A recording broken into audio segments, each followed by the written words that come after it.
कार्यक्रम के पुण्यार्चक हैं वंडर सीमेंट, फर्क नजर आएगा। भगवान पार्श्वनाथ धाम ट्रस्ट। भगवान पार्श्वनाथ धाम ट्रस्ट के अंतर्गत बनने वाले माता पद्मावती के मंदिर के भव्य निर्माण में अपनी चंचला लक्ष्मी का उपयोग कर महान पुण्य का अर्जन करें।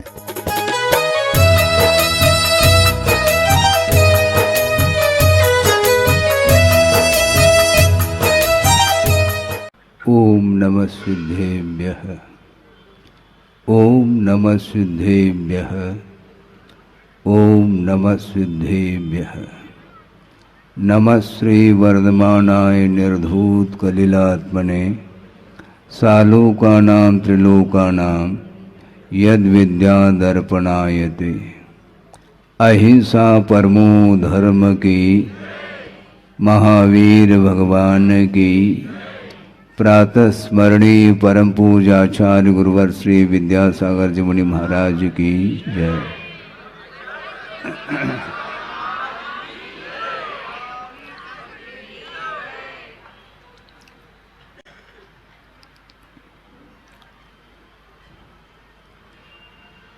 शेरडाला का स्वाध्याय शायद आप लोग प्रतिदिन करते होंगे। उसमें एक प्रसंग जो आपके सामने रख रहा हूँ कि पुण्य पाप फलमाए, हरक विल को मत भाई। यह पुद्गल पर जाए, उपज बिन से फिर नाही।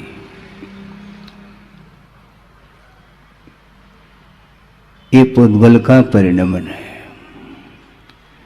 पुण्य और पाप ये पुद्गल की ही पर्याय है और इसमें संसारी प्राणी हर्ष और विषाद का अनुभव करता है।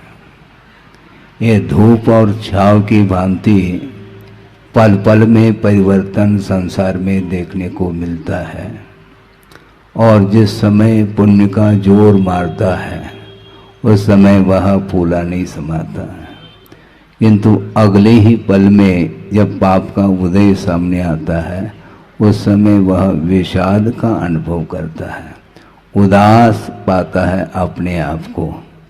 आचार्य कहते हैं उदास मत हो जाओ, भगवान के दास बनो। उदास क्यों होते हो? दास बनना सीखो। जो व्यक्ति भगवान का भक्त बनेगा वह कभी उदास का अनुभव नहीं कर सकता। यह विश्वास का विषय है। यह पौद्गलिक परिणमन कर्म का उदय समय समय पर परिवर्तन को लेकर के आता है और वह सारा सारा फल अपने ही द्वारा किया हुआ वह कृत्य का परिणाम है। रिजल्ट सामने आता है तो इतिहास भी सामने आता है।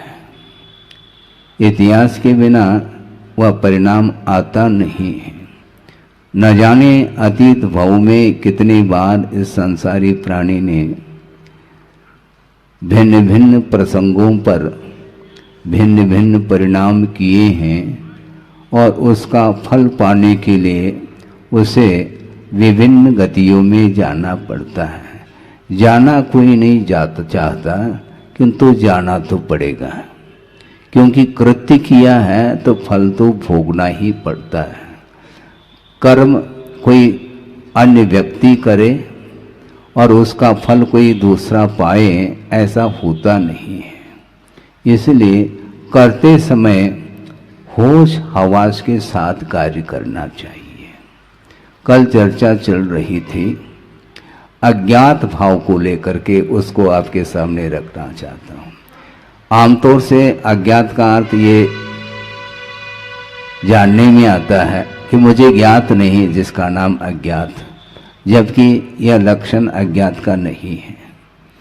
आगमकारों ने अज्ञात का जो स्वरूप बताया वह विचित्र स्वरूप सामने आता है।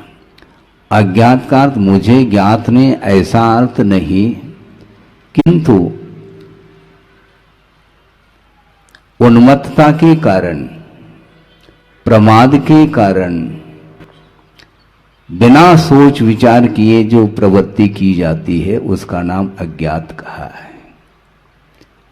संसारी प्राणी विषयों में जब डूबता है उस समय उसको होश हवास नहीं रहता, इसको बोलते हैं अज्ञात। जब राग सामने दिखाई पड़ता है तो वह झूम जाता है, जबकि वीतरागी प्रतिमा के सामने उसको झूमना चाहिए। वीतराग मुद्रा का जब दर्शन करता है, जो आस्थावान व्यक्ति होता है उसका मन वहां से हटता नहीं। और आप लोग बोलते हैं भक्तामर में भी क्या पढ़ते हैं? दृष्ट्वा भवन्तमनिमेष विलोकनीयम नान्यत्र तोष मुपयात जनस्य चक्षु। आगे तो एक उदाहरण दिया है, वो बाद की बात है। अनिमेषम भवंतम दृष्ट्वा, हे भगवान आप अपलक देखने योग्य हैं और आपको देख करके अब मेरी आंखें अन्य वस्तुओं में संतोष का अनुभव नहीं करती। एक कहना है, किंतु प्रैक्टिकली लाइफ में देखेंगे तो बहुत कठिनाई महसूस होती है। साक्षात प्रभु का दर्शन करने की उपरांत भी क्षायिक सम्यक दृष्टि चक्री वह घर लौट रहा है। भगवान ने भेजा था उनको, बोलो।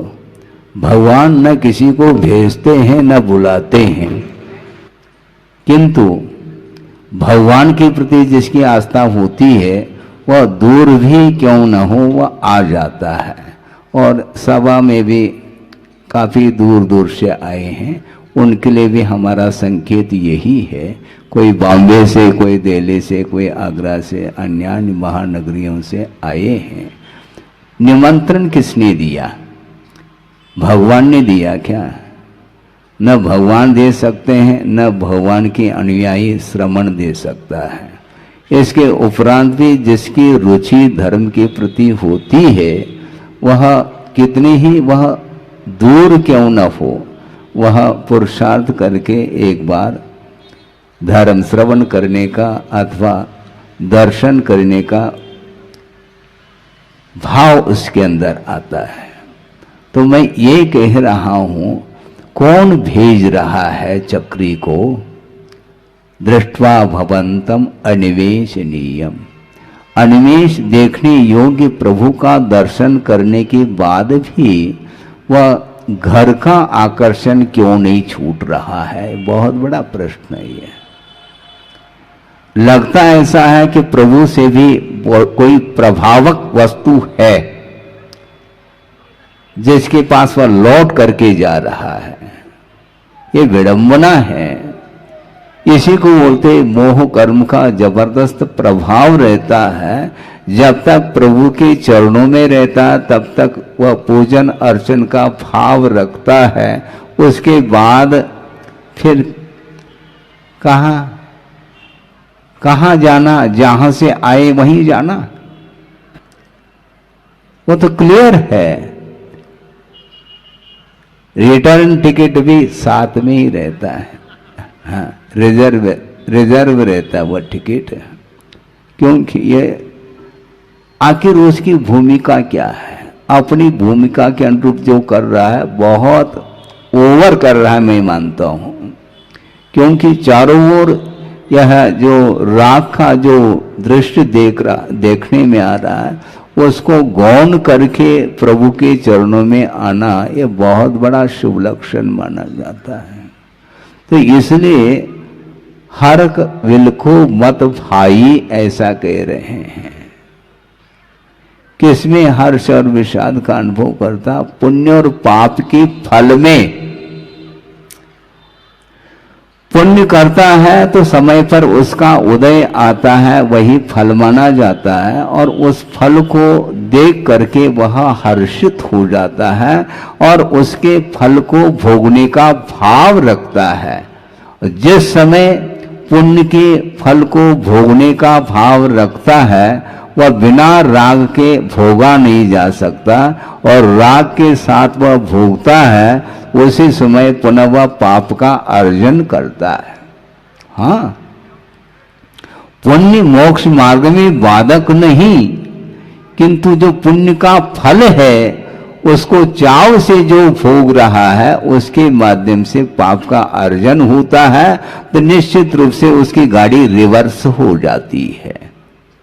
सोचो, विचार करो, गाड़ी रिवर्स कौन ले जा रहा है? वो स्वयं, गाड़ी उसकी स्वयं की है, स्वयं ड्राइविंग कर रहा है और वह रिवर्स भी वही ले जाता है।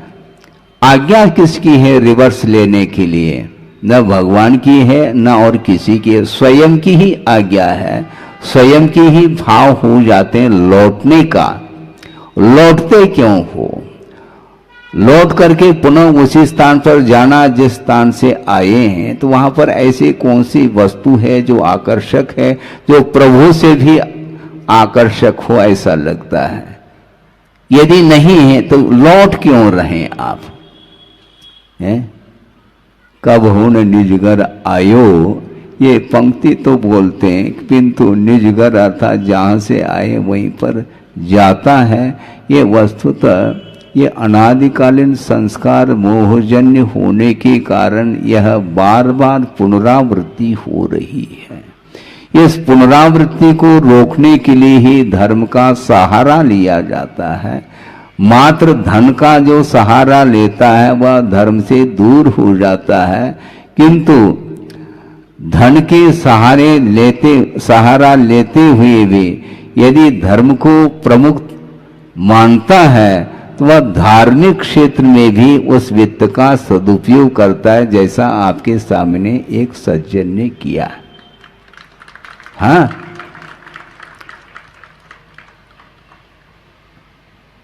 आगमकार ये कहना चाहते हैं उस व्यक्ति की भी प्रशंसा करनी चाहिए जो धर्म का पक्ष लेकर के वह अर्जित जो पुण्य है, वित्त है, उसका सदुपयोग करने के लिए खड़ा है। उसकी मुक्त कंठ से प्रशंसा कर लेनी चाहिए। इसलिए कर लेनी चाहिए क्योंकि उसके माध्यम से धर्म की साधना हो रही है। एक व्यक्ति के माध्यम से यदि हजारों व्यक्ति धर्म साधना कर रहे हैं, वह सारा का श्रेय किसको जाएगा? जो पुण्यार्जक होता है उसको जाता है, क्योंकि उदारता के साथ, क्योंकि उस वित्त का जो अर्जन किया था वह भी पुण्य के माध्यम से ही वह अर्जित हुआ है वह वित्त, किंतु साथ से पुण्य का उदय होता है, तब कहीं जाकर के उसका सदुपयोग करने का भी भाव जागृत होता है। दुनिया में अरबपति खरबपति बहुत सारे होंगे, किंतु वो सारा वित्त का जो अर्जन उन्होंने किया है वह किसके लिए किया है? धार्मिक क्षेत्र में उसका उपयोग होता है तो पुनः वह पुण्य और बढ़ता चला जाता है। इसलिए पुण्य मोक्ष मार्ग में बाधक नहीं, किंतु पुण्य का जो फल है वह बाधक सिद्ध होता है। इसलिए समय रहते उसका सदुपयोग यदि करेंगे और निरंतर साथ से पुण्य का अर्जन वह करता ही चला जाता है।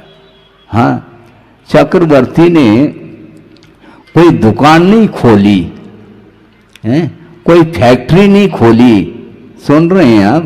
चक्रवर्ती ने ऐसी कोई मिल और फैक्ट्री नहीं खोली, किंतु अतीत जीवन में जो उन्होंने पुण्य का अर्जन किया है वह साथ से पुण्य का अर्जन त्याग के साथ किया है। ये ध्यान रखो, रत्नत्रय की आराधना के फलस्वरूप ही वह चक्रवर्तित्व पद भी मिलता है। हाँ, रत्नत्रय की आराधना करने वाला छाव में नहीं बैठता, वह धूप में बैठता है, क्योंकि उसकी दृष्टि में धूप और छाव दोनों समान हैं। भवने वनेवा, चाहे भवन हो चाहे वन हो, उन सबके प्रति साम्य भाव रख करके वह उत्तम त्याग का ये परिणाम है जो बड़े बड़े पद मिल जाते हैं। पुरुषार्थ के द्वारा फल नहीं मिलता। रत्नत्रय मोक्ष पुरुषार्थ जो करता है उसके लिए जिस पुरुषार्थ के माध्यम से मुक्ति मिलने वाली है, उस पुरुषार्थ के माध्यम से यदि मान लो स्वर्ग मिल जाए, कोई खास बात थोड़ी है। गुरुदेव का कहना है, मान लो किसी को दिल्ली जाना है और बीच में यदि आगरा मिल जाए तो मिलना ही है। वो तो मिलना ही मिल।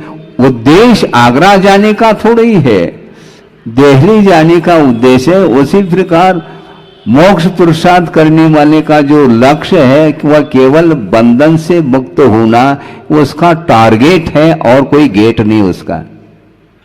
यही टारगेट, यही लक्ष्य बांध करके चलता है और ध्रुव लक्ष्य तक पहुंचते तक वह इधर उधर नहीं देखता। एक ही रास्ता है और मोक्ष मार्ग भी अनेक नहीं हुआ करते, एक ही होता है।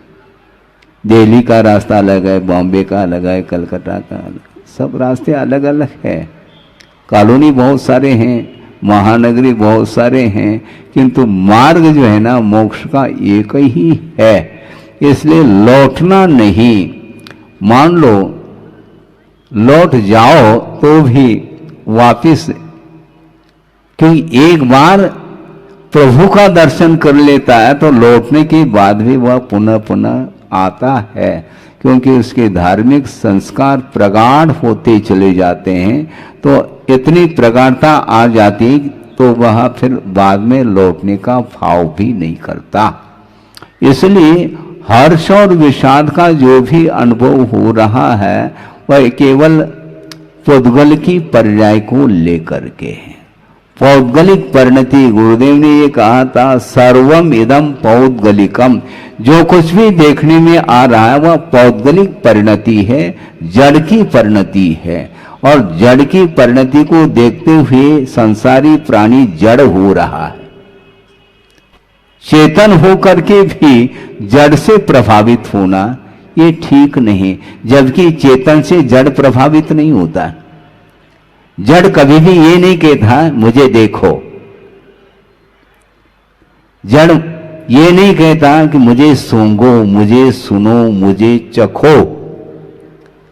कौन चख रहा है? चखने की भावना किसके अंदर हो रही है, देखने की भावना किसके अंदर हो रही है, सुनने की भावना किसके अंदर हो रही है। जो चैतन्य तत्व है उसी के भीतर ये परिणाम होते हैं। इसलिए पापमय परिणाम और पुण्यमय परिणाम का यदि कोई आधार है तो वह जीव ही है। इसलिए अपने को बहुत सावधानी के साथ चलना है। और जगत में आप रहते हैं किंतु जगत रहो कह रहे हैं। जहां आप रहना चाहते हैं उसके लिए वह सहयोग दे रहा है। हाँ, कठिन बहुत काम है। इसलिए अब सोचो विचारो, कहाँ तो अवधि ज्ञानी है, कहाँ क्षायिक सम्यक दृष्टि है। उसी भोग से मुक्त होने वाला वह चक्री अभी भी वह घर जो लौट रहा है, उस लौटाने में कारण उसके स्वयं के ही मोहजन्य परिणाम है। दूसरे का इसमें कोई हाथ नहीं है। कोई व्यक्ति कह सकता है कि महाराज हमारी कोई इच्छा नहीं थी और घर वालों ने जबरदस्ती कर ली। काय के लिए? शादी के लिए। वो जबरदस्ती कैसे कर सकते हैं आपके लिए? स्वयं की इच्छा यदि नहीं है तो भगवान भी बाध्य नहीं कर सकेंगे, आपको ये ध्यान रखो। स्वयं की इच्छा के ऊपर ही वह संसार चल रहा है। संसार का निर्माता कोई दूसरा नहीं और कोई ईश्वर विशेष व्यक्तित्व को लेकर के हो जिसने इस सृष्टि की रचना की है। इस प्रकार की परिकल्पना हो सकती है दुनिया में, किंतु इस संसार का निर्माण प्रत्येक जीव अपने निर्माण का कर्ता स्वयं है। स्वयं जाल में जा रहा है और दूसरे को कहता ये फंसा रहे हमें। अच्छा, ये काय को फंसाते हैं? नहीं फंसा सकते। स्वयं की यदि इच्छा नहीं, दूसरा बाध्य नहीं कर सकता। स्वयं की यदि मान लो 1% भी इच्छा है, वह जाल में आ जाएगा। हाँ। आप कितने भी डेकोरेट कर लो, उसकी इच्छा नहीं मान लो तो सामने से निकल जाता है, उस दुकान की ओर देखता नहीं है। अभी शहर में ही चातुर्मास हो रहा था लाडगंज में, और जब मंदिर की ओर चले जाते हैं तो वहाँ पर दोनों ओर खोवा मंडी है। लेकिन सारे के सारे खोवा खरीद रहे हैं ऐसा थोड़ी, जिसको खरीदना है वह खरीदता है, बाकी चले जा रहे हैं। सब्जी मंडी में चले जाओ, कहीं भी मंडी, किसी भी मंडी में चले जाओ, वह 10 रुपए किलो 100 रुपए किलो वह चिल्ला रहा है, किंतु आपको कोई फर्क नहीं पड़ना, क्योंकि आपको लेना थोड़ी है। तो जिसको लेना है वहां पर रुक जाता है, जिसको नहीं लेना है तो वह देखता तक नहीं है, क्योंकि उसका लक्ष्य अलग है। उसी प्रकार लक्ष्य के ऊपर ये सारा सारा निर्धारित है। आपका क्या लक्ष्य है, कोई पूछेंगे तो आप क्या बताएंगे? बोलो। हाँ, वो कह रहे हैं, वो बोल भी नहीं पा रहे हैं, यूं कह रहे हैं वो, मतलब ये इसी को बोलते हैं द्रव्य संग्रह। एक ग्रंथ का नाम है द्रव्य संग्रह, और एक द्रव्य का अर्थ धन होता है। तो आप द्रव्य संग्रह कर रहे हैं, इसका अर्थ आप स्वाध्याय नहीं कर रहे हैं, किंतु वित्त का संग्रह चल रहा है, और ये संग्रह ठीक नहीं है। और पशु गति में, तिर्यंच गति में संग्रह वृत्ति नहीं रहती है। पेट भर गया पर्याप्त, पेटी भरने का भाव उसके अंदर नहीं आता। किसके अंदर आता है?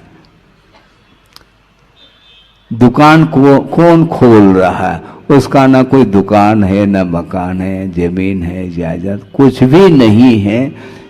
पुण्य के उदय में यदि मान लो घास फूस मिल जाता है, फल आदि मिल जाते हैं, वो पक्षी पशु आदि खा लेते हैं, बस हो गए।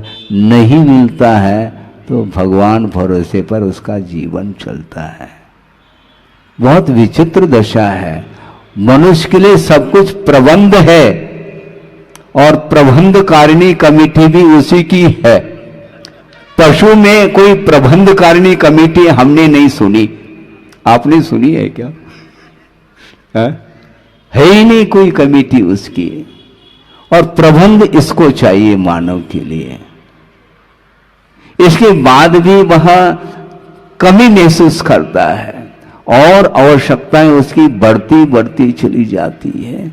जबकि पशुओं के लिए न पशु के लिए कोर्ट कचहरी है, न पशु के लिए कोई बैंक है, पशु के लिए न कोई स्कूल कॉलेज है, कोई यूनिवर्सिटी, कोई सिटी नहीं। न वह सिटी में रहते हैं, न यूनिवर्सिटी में, वह जंगल में ही विचरण करते रहते हैं। इसके बाद भी परिणाम विचित्र ढंग के होते हैं। एक मनुष्य को प्राप्त करके भी वह अधोगति का पात्र हो रहा है, और एक पशु तिर्यंच होकर के भी वह ऊर्ध्वगति का पात्र हो सकता है, होता है।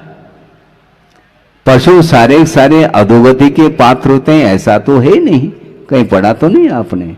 आगम में ये उल्लेख है, वह पशु होकर के भी वह आत्मकल्याण का भाव रखता है, और सम्यक दर्शन को भी प्राप्त कर लेता है। धर्म श्रवण के माध्यम से वह धर्म श्रवण करके सम्यक्त को उत्पन्न करता है। उसके अंदर सच्चे देवगुरु शास्त्र के प्रति श्रद्धा का भाव जागृत होता है, और उसके फल स्वरूप वह देव आयु का बंद करके स्वर्ग में चला जाता है। और इधर मनुष्य पर्याय को प्राप्त करके भी यदि अत्यासक्ति के साथ अवसान को प्राप्त होता है तो वह अधोगति का पात्र होता है, ऐसा कहा है।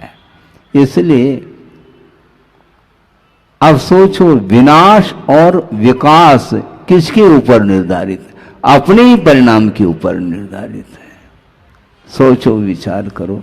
समंत भद्र स्वामी ने किसी मानव का दृष्टांत नहीं दिया। पूजा के क्षेत्र में किसका उदाहरण पढ़ने को मिलता है? एक छोटा सा मेंढक है? मिलता है। अरहत चरण सपर्या इस प्रकार कहा है। सोचो समोचरण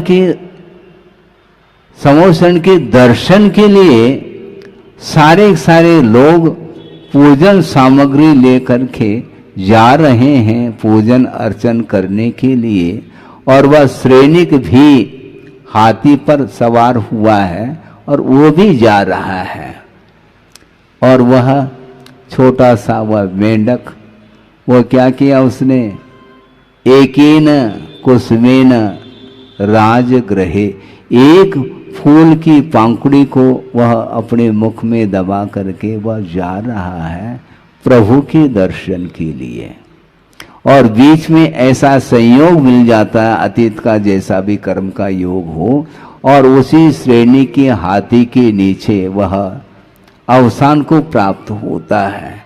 लेकिन सैनिक अभी समोचरण में प्रवेश नहीं पाया, उसके पहले वह स्वर्ग से उतर करके प्रभु के चरणों में उपस्थित हुआ है, अग्रिम पंक्ति में है वो।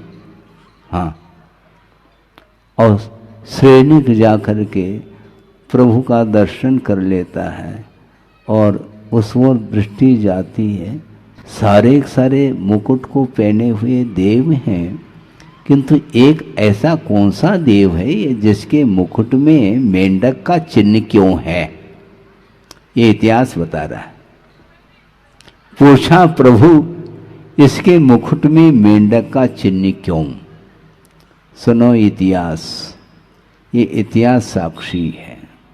पूजन के भाव को लेकर के वह एक छोटा सा प्राणी मेंढक और श्रद्धा के साथ आ रहा था, और बीच में उसका अवसान हुआ, और पूजा के परिणाम के कारण वह स्वर्ग में पहुंच गया 2 समय के अंदर, और वह आया है। और उपास्या पर उसका जन्म होता है, जन्म होते अवधिज्ञान भी होता है, कहाँ से मैं आया हूँ क्या, सारा उसका इतिहास सामने आता है। तो तुरंत वह प्रभु दर्शन के लिए चला जाता है। विकास किसके द्वारा हो रहा है? आप अनाउंस करते रहो। हाँ, वो बिना अनाउंस किए वह पहुंच गया। वो सारे लोग अपने अपनी ड्रेस पहन करके जा रहे, उसका कोई ड्रेस नहीं किंतु एड्रेस कायम रहा उसका। उसने सही मायने में उस निकृष्ट पर्याय में भी उसने विकास किया है, कमाई उसने की है, इनकम उससे हुआ। कौन सा एड्रेस था उसके पास? कोई नहीं है। कोई देखे नहीं देखे, कोई कमेंट्स करे न करे, इसको कोई फर्क नहीं पड़ता। उसका लक्ष्य है ये जो पतन हुआ है मेरा, ये पाप का परिणाम है, इसलिए हमें जल्दी से जल्दी पुण्य का अर्जन करना है, जिसके माध्यम से वह मनुष्य पर्याय हमें प्राप्त हो जाए, जिसके माध्यम से हम स्वर्ग नहीं और ऊपर उठना है। लेकिन लिफ्ट नहीं लगाए, ध्यान रखो, लिफ्ट के माध्यम से हम स्वर्ग पहुंच जाए अथवा मोक्ष महल में प्रवेश कर जाए। बहुत सारे जो है ना अटकलें लगाता रहता है। इच्छाएं बहुत जागृत होती, किंतु इच्छा से कुछ नहीं होता।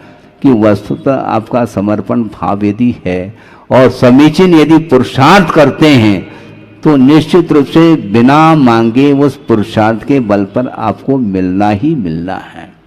आप मांग क्यों रहे हैं?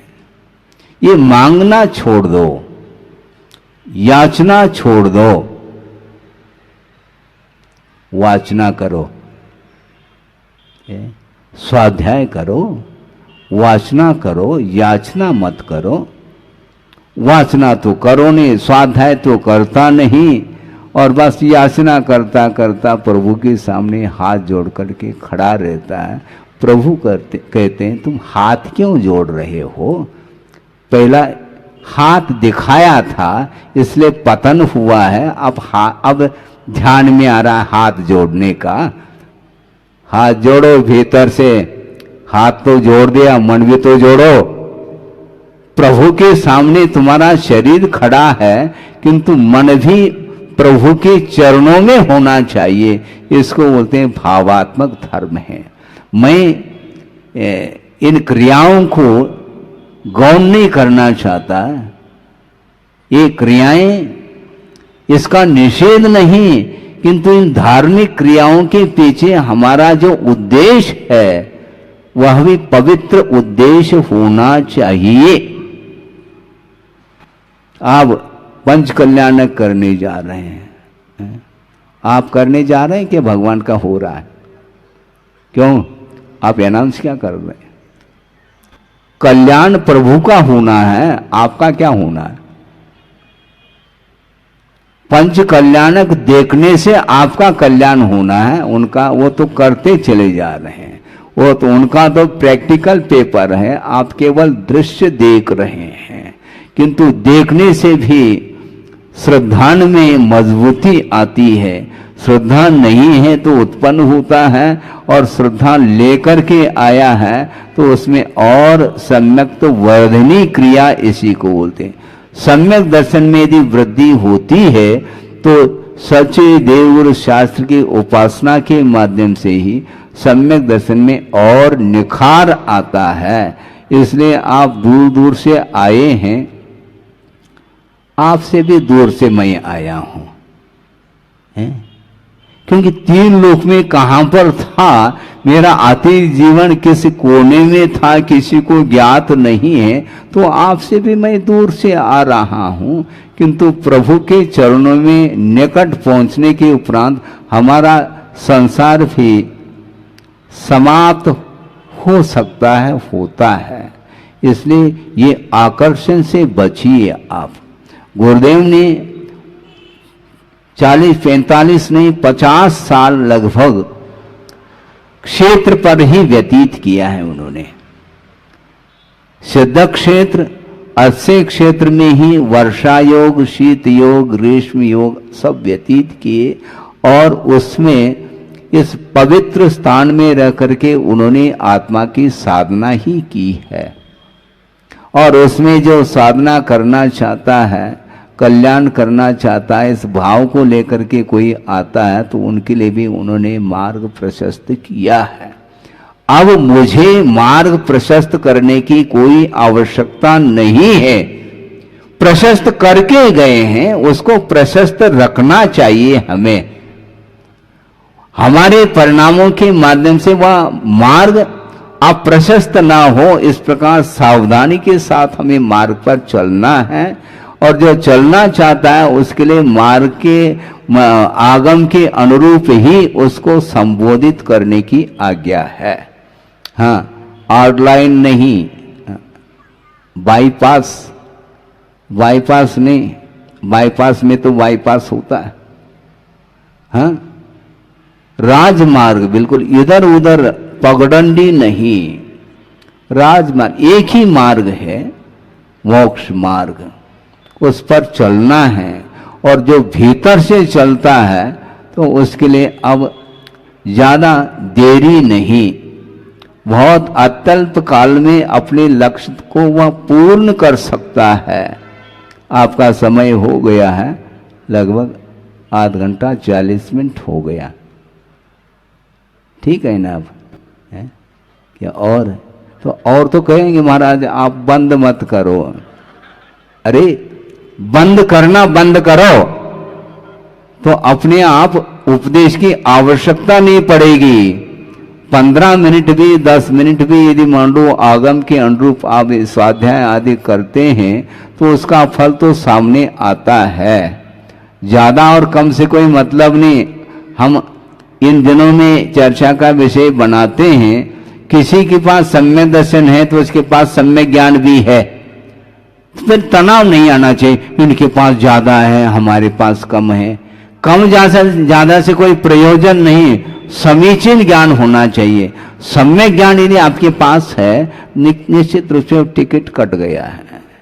सम्यक दर्शन टिकट का काम करता है, लेकिन उसको सुरक्षित में रखना है, नहीं तो कभी भी सम्यक दर्शन छूट सकता है।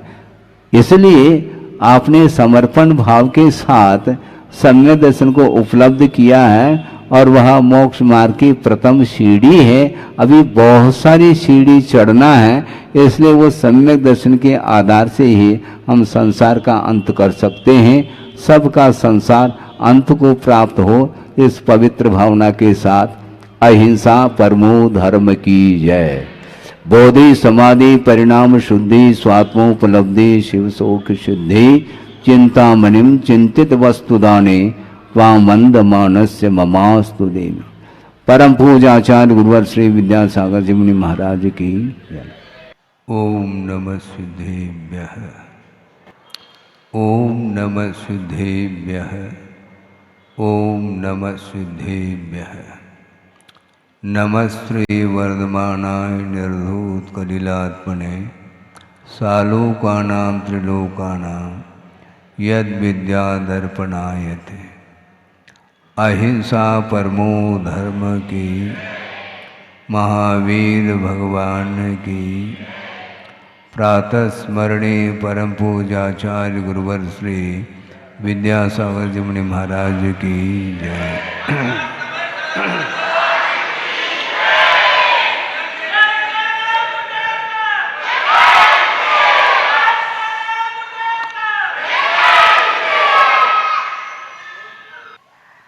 धर्म के सहारे से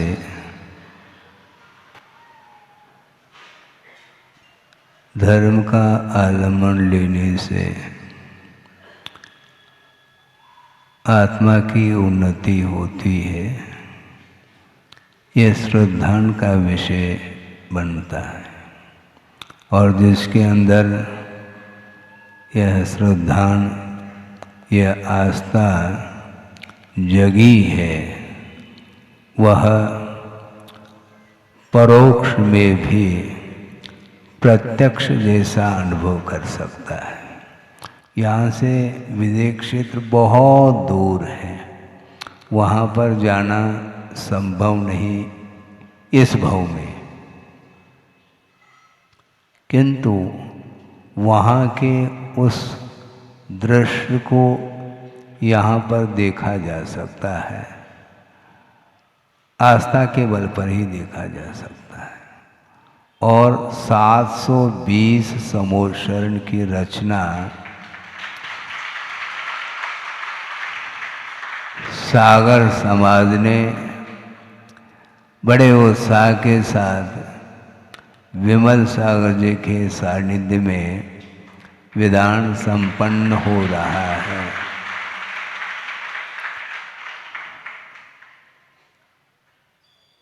जब हम आस्था के बल पर विदेह क्षेत्र को भी साक्षात हम पर यहाँ पर बैठे बैठे आस्था के बल पर अवलोकन कर सकते हैं।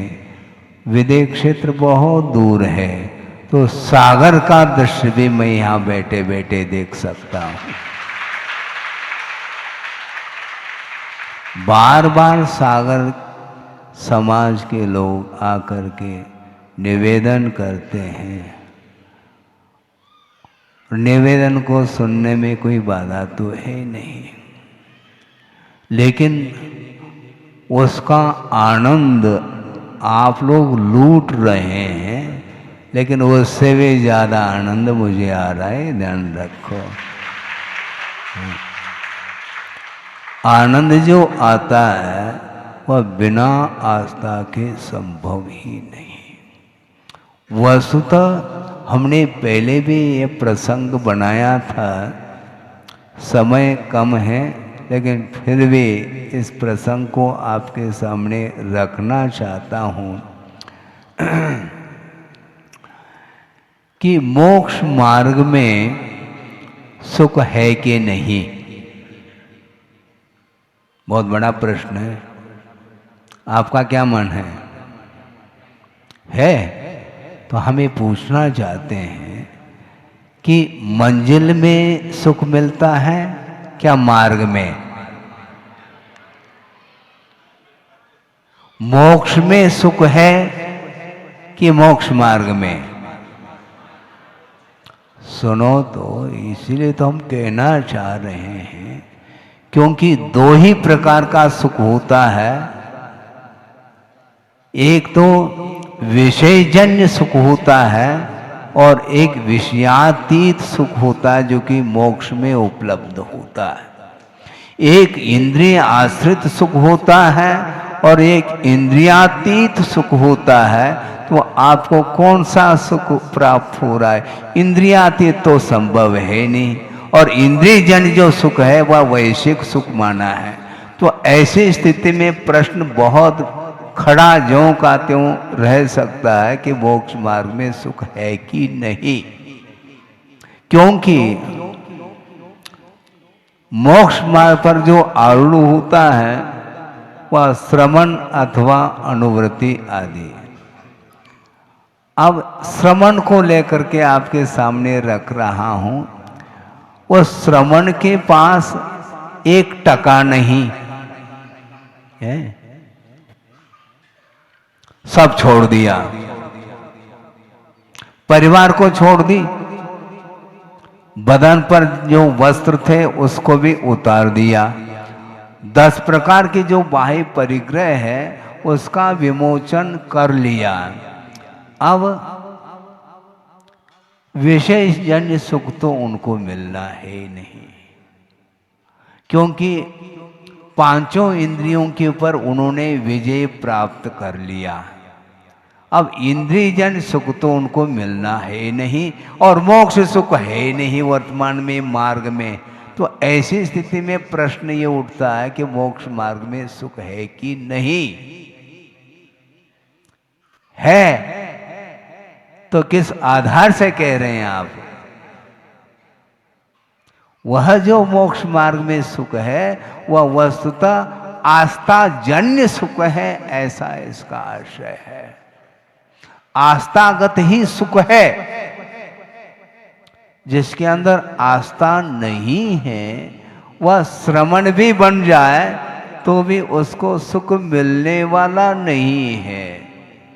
जनलिंग धारण करने के उपरांत भी जिस श्रवण के अंदर यदि वह आस्था नहीं है, सम्यक दर्शन उपलब्ध नहीं है, तो वह मोक्ष मार्ग में कुछ भी उसको आनंद नहीं आने वाला है। और आनंद यदि आता है तो आस्थागत आनंद आता है, वह आस्थागत सुख माना गया है, जो कि वह काष्ठागत सुख के लिए कारण बनता है। काष्ठागत का अर्थ क्या? पराकाष्ठा जिसको बोलते हैं, सुख की पराकाष्ठा मोक्ष में है। अनंत चतुष्टय के जो धनी होते हैं, अनंत परमेष्ठी अथवा सिद्ध परमेष्ठी, उन्हें अनंत सुख का अनुभव होता है और उसके प्रति जिसकी आस्था है वह यहाँ पर आस्था के बल पर वह सुख का अनुभव करता है। इसलिए वह विदेह क्षेत्र दूर है, किंतु दूर होते हुए भी परोक्ष में भी प्रत्यक्ष बैठ करके जो आनंद का अनुभव कर सकता है या करता है, उतना ही आनंद परोक्ष में भी लिया जा सकता है। बहुत महत्वपूर्ण बात आपके सामने रख रहा हूँ। विदेह क्षेत्र में जहाँ पर समोचरण की रचना हुई है, विद्यमान 20 तीर्थंकर वहाँ पर हैं और सौधर्मेंद्र समय समय पर वहाँ पर विक्रिया के माध्यम से कल्याणक मनाने के लिए उपस्थित होता है। ये ध्यान रखो, उसके पास भी सम्यक दर्शन है और साक्षात प्रभु का वह दर्शन कर रहा है। इसके बावजूद भी उससे भी अनंत गुना सुख का अनुभव श्रवण को होता है, जो कि प्रभु के परोक्ष में भी उसको आनंद आ रहा है। देव सौधर्मेंद्र आदि साक्षात प्रभु का दर्शन कर रहे हैं, पूजन अर्चन कर रहे हैं, कल्याणक में वो उपस्थित हुआ है सपरिवार। इसके बाद भी सम्यक दर्शन को उपलब्ध करना ये अलग वस्तु, किंतु संयम के साथ जो आनंद का अनुभव होता है, सुख का अनुभव होता है, वह अलग वस्तु, ऐसा कहा है।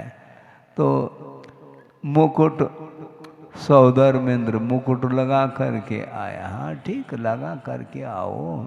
श्रमण के पास कोई मुकुट नहीं है, लेकिन मुकुट से कम नहीं उसके पास, ये ध्यान रखो। उसके पास मुकुट है तो श्रमण के चरणों में वह नतमस्तक क्यों हो रहा है, ये प्रश्न है। हाँ, चक्रवर्ती इंद्र ये सारे के सारे श्रवण के चरणों में नतमस्तक इसलिए होते हैं क्योंकि संयम के बिना मुक्ति संभव नहीं है। इसलिए मोक्ष प्राप्त करने के लिए कहीं भी रहो, हाँ, लेकिन घर में नहीं रहो। कहीं भी रहो कहने से महाराज हमारा समर्थन हो रहा है, हम जा रहे हैं सागर। कहीं भी रहो का अर्थ यह है कि वस्तुतः परिग्रह से ऊपर उठ करके वह किसी भी क्षेत्र में रहता है तो उसको वह आनंद का, सुख का संवेदन वह कर सकता है, क्योंकि मोक्ष मार्ग ही मंजिल के लिए वह कारण माना जाता है। इसलिए सागर वालों को हम पूछना चाहते हैं कि 720 जो समो शरण की रचना आप लोगों ने की है और इंद्रादिक पद को भी प्राप्त कर लिए हैं, उद्देश्य क्या है बताओ? उद्देश्य क्या है? इंद्र बनने का तो नहीं उद्देश्य, अहम इंद्र बनने का उद्देश्य तो नहीं है। ये नहीं होना चाहिए। तद्गुण लब्धये अहम वंदे, ऐसा कहा। हे भगवान, मैं आपकी आराधना, आपकी उपासना, आपकी अर्चना करने के लिए आपके चरणों में आया तो हूँ, किंतु मेरा उद्देश्य यही है कि भगवान आपने जिस प्रकार साधना के बल पर अनंत गुणों को उपलब्ध कर लिया है, उसी प्रकार आपका ही कहना है भगवान प्रत्येक जीवात्मा में वह प्रभुत्व शक्ति विद्यमान है। इसलिए आस्था के साथ मैं आपके चरणों में इसलिए आया हूँ, और सारे सारे अनंत गुण जो शक्ति के रूप में विद्यमान है उसको उद्घाटित करने का एकमात्र मेरा उद्देश्य है। इस उद्देश्य को लेकर के यदि धर्म की आराधना की जाती है तो वस्तुतः आस्था के माध्यम से वह सुख का अनुभव करता है, क्योंकि विषय छूट गए, मुक्ति वर्तमान में है नहीं। किंतु आचार्य कहते हैं वर्तमान में मोक्ष नहीं है, ठीक है, किंतु गुरुदेव का यहाँ तक कहना रहा है, वह प्रसंग आपके सामने 2 मिनट में रख लो। किसी ने कहा कि महाराज आज तो पंचम काल है?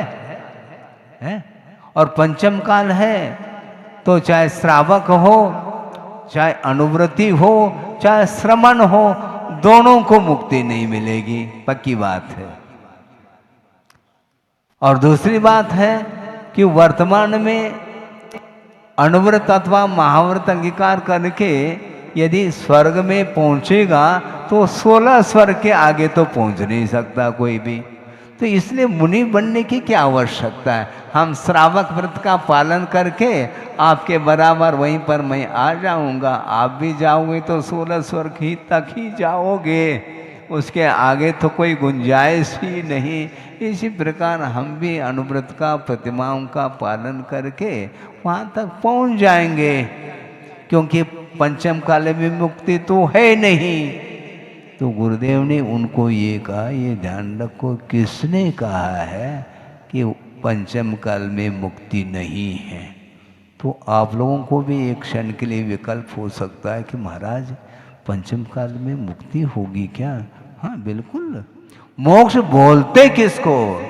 निराकुल भाव का नाम मुक्ति कहा है। इसलिए जो जितने अंश में निराकुल भाव को प्राप्त करता चला जा रहा, उतने अंश में वह मोक्ष का अनुभव कर सकता है। हाँ, लेकिन छोड़ना पड़ेगा। अंश में छोड़ो, किंतु परिग्रह के प्रति जो आसक्ति है, उस आसक्ति को आप कम करते चले जाएंगे धार्मिक अनुष्ठान के माध्यम से, तो उतने अंश में आपके जीवन में निराकुलता आएगी और उतने अंश में आप मोक्ष का अनुभव कर सकते। मोक्ष में और कछु नहीं है, वहाँ पर क्या, वहाँ पर निराकुल भाव है। हाँ, और निराकुल भाव के प्रति आस्था रख करके हम अपने जीवन में अपने शक्ति के अनुरूप निराकुल भाव को प्राप्त करने का पुरुषार्थ करते हैं, तो मोक्ष ये तय है। यहीं पर पंचम काल हो चाहे चतुर्थ काल हो, ये ध्यान रखो, विदेह क्षेत्र में भी वहाँ पर विद्यमान 20 तीर्थंकर हैं, वहाँ पर मोक्ष जाने वाले जा रहे हैं, लेकिन मोक्ष को कौन प्राप्त करता है? देव नहीं कर सकता, मनुष्य ही करता है। और जिस तिथि पर प्रभु को केवल ज्ञान हो गया, जिस तिथि पर किसी को निर्वाण का लाभ हो रहा है, जिस तिथि पर कोई जैनेश्वरी दीक्षा ले रहा है, उसी तिथि पर यदि तीव्र पाप किया है जिसने, उसको नीचे जाना पड़ेगा, ये ध्यान रखो। इससे स्पष्ट है विदेह क्षेत्र से भी रास्ते खुले हुए हैं। नरक जाना चाहो तो नरक जा सकता है, मनुष्य मनुष्य बनना चाहे तो मनुष्य भी बन सकता है, मनुष्य देव पर्याय को प्राप्त करना चाहो तो वो कर सकता है, वो मनुष्य गति से वह तिरिंच गति को भी प्राप्त कर सकता है और मनुष्य गति से मुक्त भी हो सकता है। इससे स्पष्ट है क्षेत्र का अपने आप में प्रभाव तो है, किंतु आचार्य कहते हैं क्षेत्र का प्रभाव तब पड़ेगा जब परिणामों में भावों में निर्मलता आएगी। जिसके परिणामों में उज्ज्वलता नहीं है, वह कहीं भी रहे आवे, उसका विकास, उसका उत्थान संभव नहीं। इस प्रकार आगम वाक्य है। इसलिए आप जहाँ पर सागर वालों को खास तौर से कहना है, आप जहाँ पर रह करके आनंद का अनुभव कर रहे हो, हम यहीं पर बैठे बैठे, जबलपुर में ही बैठे बैठे, शहर के बीच में बैठे बैठे हम उस दृश्य को देख सकते हैं आस्था के आंखों से। हाँ, हमें चश्मा की आवश्यकता नहीं, पढ़ने के लिए तो चश्मा की आवश्यकता है। चश्मा लगा करके मैं पढ़ता हूँ, किंतु भगवान का यदि मान लो दर्शन करना है तो आंख मेज करके भी भगवान का, तो प्रभु का दर्शन किया जा सकता है। यहाँ बैठे बैठे नंदीश्वर के अकृत्रिम चैतालय के भीतर जो प्रतिमाएं हैं, उत्तुंग प्रतिमाएं, उनका अवलोकन यहाँ बैठे बैठे कर सकते हैं। नहीं कर सकते। विदेह क्षेत्र में भी और स्वर्ग में भी अकृत्रिम चैतन्य अधिक हैं। 500 धनुष की रत्नमयी जो प्रतिमाएं हैं, उनको अनंत बार उनका दर्शन किया है। इसके उपरांत भी विषय से ऊपर नहीं उठ पाया संसारी प्राणी। सोचो, विचार करो। इसका अर्थ मैं ये नहीं कहना चाहता कि अब दर्शन करना बंद करो, बंद नहीं करना। दर्शन करते हुए भी अपने परिणामों को उज्जवल बनाने का पुरुषार्थ करना चाहिए, तब कहीं जा कर के प्रभु के दर्शन करने की सार्थकता शुद्ध होती है। इसलिए बहुत अच्छा आप लोगों ने योजना बनाई कि 720 समोषण, एक समोषण देखने को नहीं मिल रहा है, और 720 वहाँ पर तो 20 ही है। कहाँ? विदेह क्षेत्र में वर्तमान में विद्यमान 20 समोषण की रचना, 20 तीर्थंकर, यहाँ पर 720 और 700 और अधिक हो गए हैं। इसको बोलते हैं स्थापना निक्षेप की अपेक्षा से समोषण की रचना करके साक्षात जो इंद्र जिस प्रकार वहाँ पर जा करके कल्याणक मना रहा है, वह भाव निक्षेप के अपेक्षा से मना रहा है, किंतु स्थापना निक्षेप के अपेक्षा से आपके मुकुट में और उनके मुकुट में कोई अंतर नहीं है, ध्यान रखो। मुकुट तो मुकुट है? मुकुट पहनने मात्र से थोड़ी परिणामों में उज्ज्वलता आती है। भाव आपके यदि पवित्र है, वो पवित्र परिणाम ही आपकी उन्नति के लिए कारण है। इसलिए समय समय पर इस प्रकार के धार्मिक अनुष्ठान आपको करते ही रहना चाहिए। वस्तुतः देखा जाए, एक कन्या की शादी, उसके संबंध में आप करोड़ों खर्च कर सकते हो, तो ऐसी स्थिति में उससे भी आप अरबों खर्च कर लो, कम है धार्मिक अनुष्ठान के लिए, क्योंकि उसके माध्यम से कर्म का क्षय होता है, कर्मों की निर्जरा होती है। इसलिए कर्म क्षयार्थम, कर्म के क्षय के लिए यदि देव गुरु शास्त्र की उपासना करते हैं तो अधिक समय लगने वाला नहीं है। बहुत अत्यल्प काल में उसके जीवन में प्रभु बनने का अवसर प्राप्त हो सकता है। हो इस पवित्र भावना के साथ अहिंसा परमो धर्म की जय। बोधि समाधि परिणाम शुद्धि स्वात्मोपलब्धि शिव शोक सिद्धि चिंतामणिम चिंतित वस्तुदाने त्वां वंद मानस्य ममास्तु दे। परम पूजाचार्य गुरुवर श्री विद्यासागर जी मुनि महाराज की जय। इस कार्यक्रम के पुण्यार्चक थे वंडर सीमेंट, फर्क नजर आएगा। भगवान पाशनाथ धाम ट्रस्ट भगवान पाशनाथ धाम ट्रस्ट के अंतर्गत बनने वाले माता पद्मावती के मंदिर के भव्य निर्माण में अपनी चंचला लक्ष्मी का उपयोग कर महान पुण्य का अर्जन करें।